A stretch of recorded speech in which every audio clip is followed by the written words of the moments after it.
Very interesting. I see your hobbies are drinking, smoking weed, and all types of ill. Well, congratulations. You got yourself a job. Right on, huh?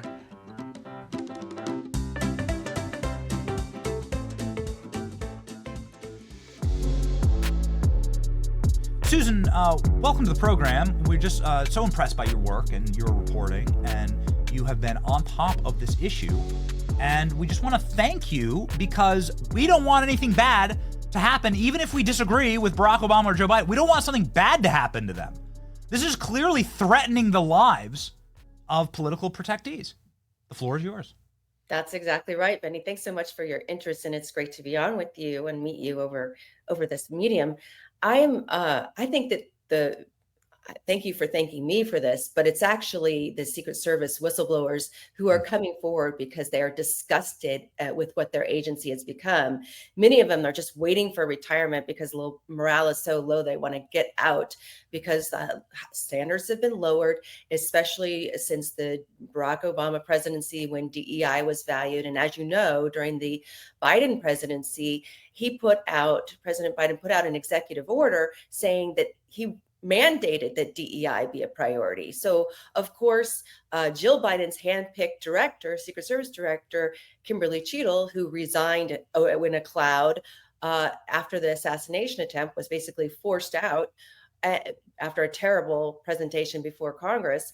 But she was the one who was responsible for a huge push with this 30 by 30 pledge, 30% women in the agency by 2030. And I am told that she was very successful in this, and she had reached 24% by the time she was done.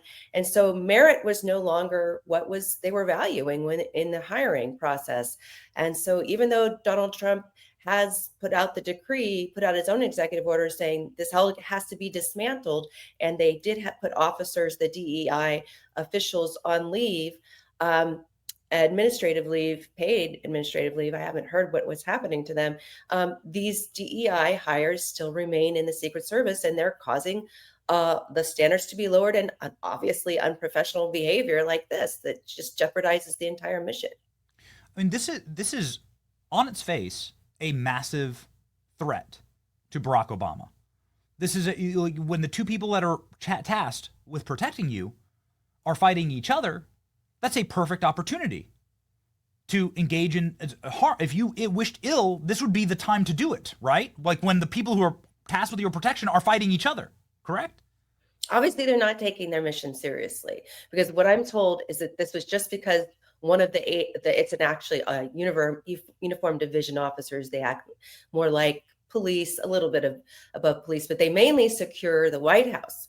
So that's their main mission, but they also are outside the perimeter of the Obama residence, guarding and patrol cars. So one of them showed up late to relieve the other person and brought the wrong car that this particular officer did not like.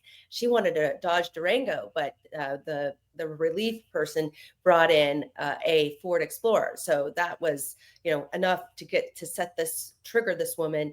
And it just shows too that they don't value professional behavior. And obviously, it needs to come from the top. And Sean Curran needs to say that this will not be tolerated.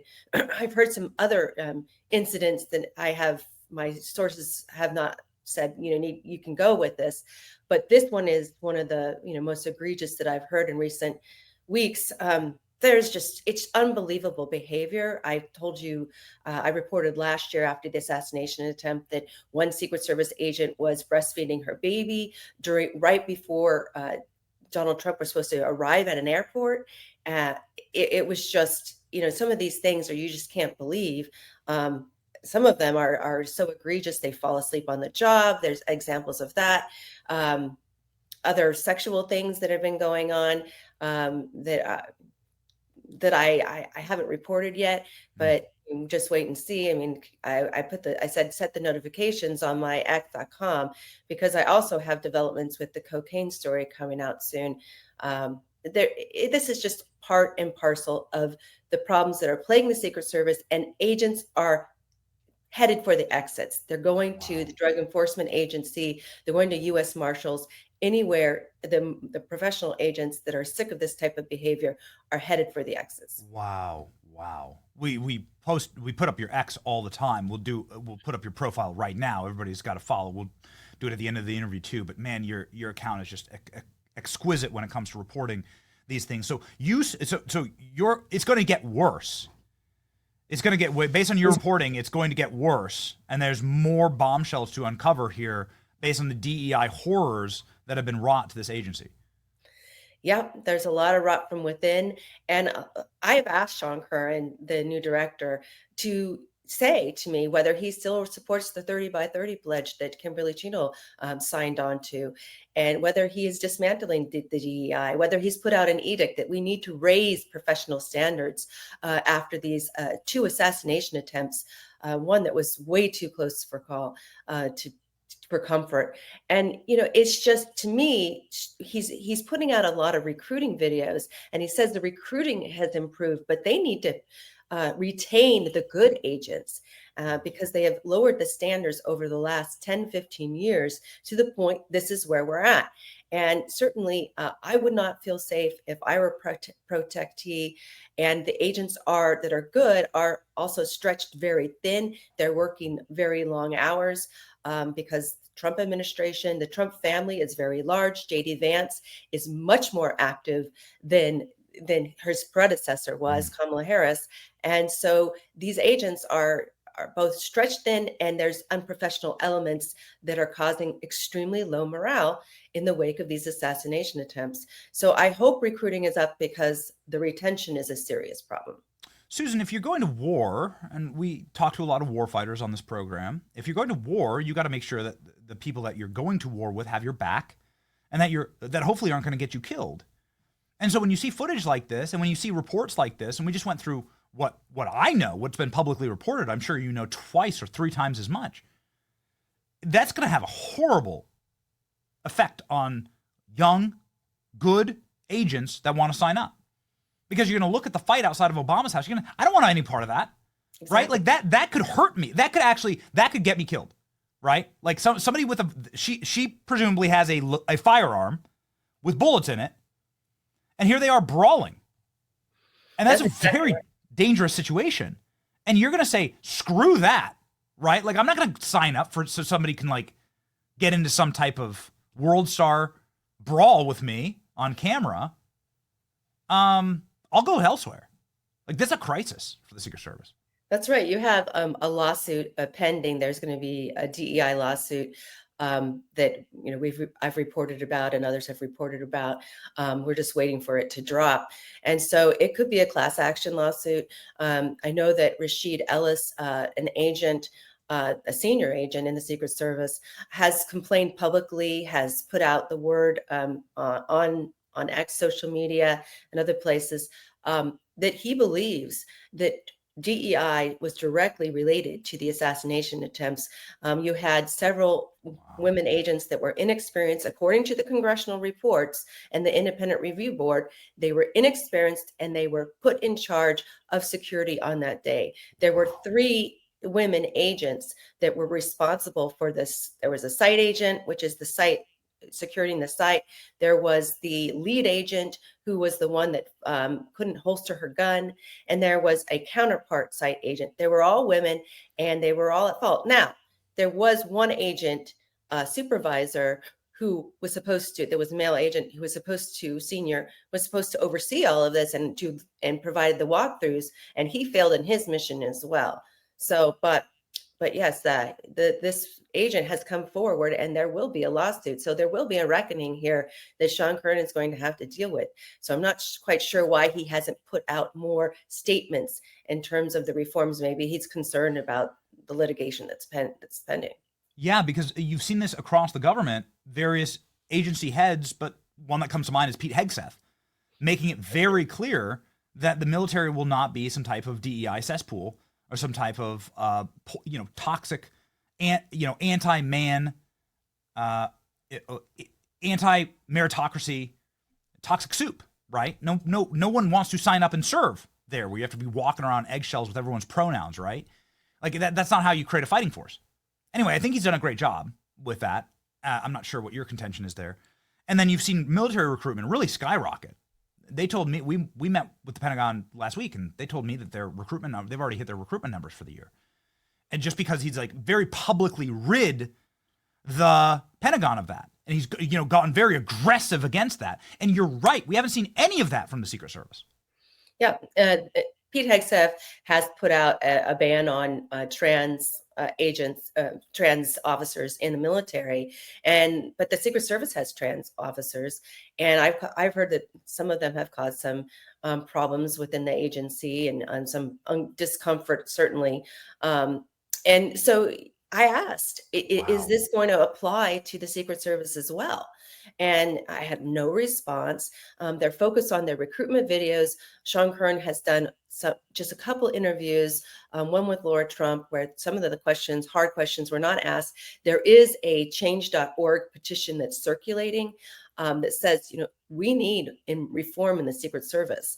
We've had two bad directors in the last few years. Certainly the acting director, Ron Rowe, when he got in a fight with Congress over some basic questions, was a disaster. And now we have, I have reported that he is still on the payroll. He has said he retired in February, Ron Rowe, but he is still on the payroll, listed as a senior advisor, and they will not tell me why, whether he took a Doge cut, so he's still waiting for he's just sitting around collecting money, whether he's taking his paid sick leave and vacation leave. Why is he still on the payroll, and why is he listed as a senior advisor? Will not tell me about that. So we know that there was a cover up with the cocaine, which I'm reporting on today.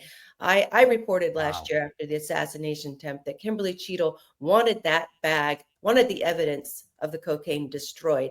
And there was some pushback from, interestingly enough, a Black leader of the uniform division of the Secret Service. And I'm told that he was retaliated against because he pushed back against that evidence being destroyed, because there was a partial DNA hit on that baggie. And they could have gone around, and I'm told they could have interviewed people. They could have tried to match that DNA, but they didn't. They shut it down, the investigation, within 10 to 11 days. And so I have way more reporting on that. But that was sort of just gives you the mentality during the Biden administration that it was a cover up, because Cheeto was handpicked by Jill Biden. And so there was all of this DEI push, but there was a cover up of anything that would harm the Biden family, or that would be embarrassing to the Secret Service. And their standards, I've heard that they weren't practicing as much. They weren't going out to the range as much. They weren't training as much. All of these things have been lowered post-COVID as well. COVID was a contributing factor.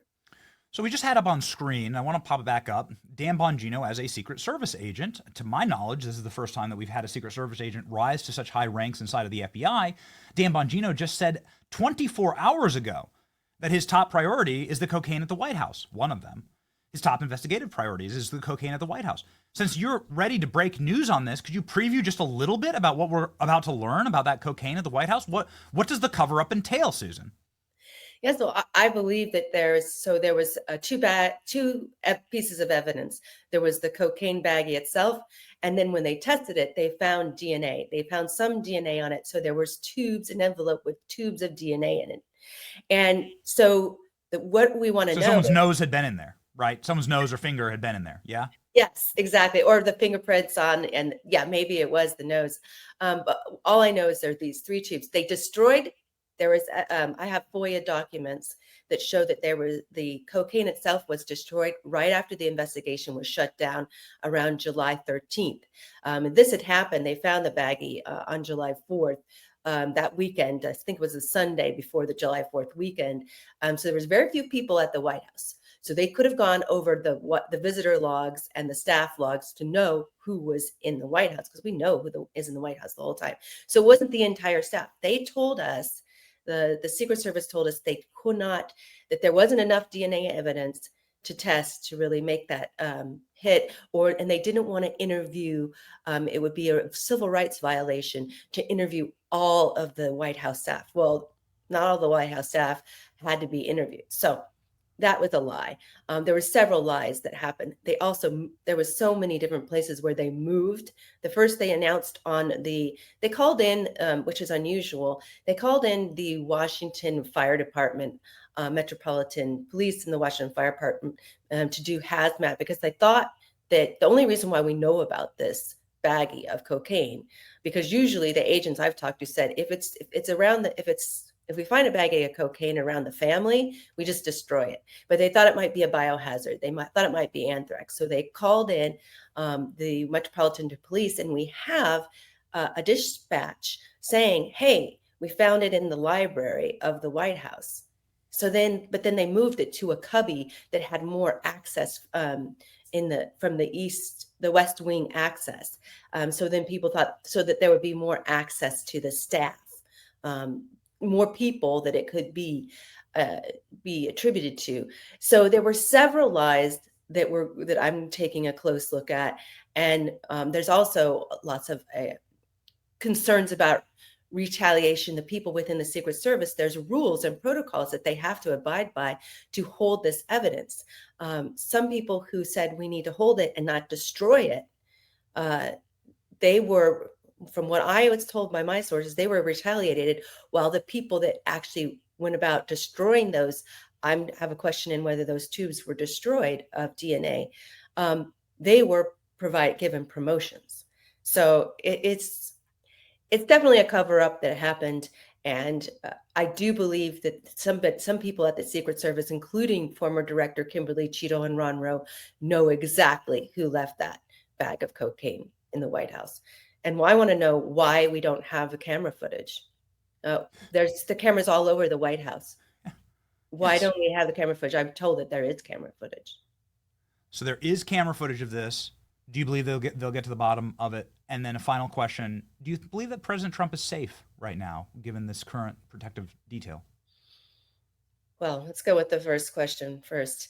I do think that people know about this. I do think, Dan Bongino, he is like, talk about someone with a bone. He reported on this on his own podcast before becoming deputy director of the FBI. So I know that he and I have some of the same sources. Mm-hmm. So he knows that people within the Secret Service know exactly who left this baggie, and knows how the process of getting to the story. And will provide, there's lots of leaks right now because there's so much concern within the Secret Service about the level of security that they are providing, about the professional standards. I think within the ranks, there is deep, deep concern that President Trump is not safe and the other protectees aren't safe. But hopefully they're raising the standards, and Sean Kernan's doing it behind the scenes, but he needs to be a little bit more forthcoming within the ranks. He has not addressed the ranks at all. From what I'm told, as a unit, he has not had an all hands on deck conference call with them, and he needs to communicate that the standards are being raised, and we're getting rid of this DEI policies and some of the other problems of nepotism that have plagued the Secret Service for decades that I've reported on. So, I think the concerns, I give credit to the whistleblowers that are coming forward. I am just trying to be the vehicle for them and trying to get the information out so that, sunlight is the best disinfectant sometimes. And that's what we're all trying to provide. And these whistleblowers deserve a lot of credit, and they're putting their jobs and futures on the line. We have the change.org petition that you've posted about multiple times on your X account. Here it is: demand accountability and reforms for the Secret Service and their failures on July 13th. That's exactly correct. And then here, of course, is the X account that you must follow: Susan Crabtree, who's just absolutely spectacular on this beat. And we hope that you come back regularly, Susan, with updates, and we'll be refreshing until our thumbs get sore your feed for your report today. Well, thank you so much for having me, Benny. It's great to be on with you, and I know you're dogged reporting too, and really appreciate it. 140,000 people already follow Susan. You should be one of them. Godspeed, Susan. Thank you.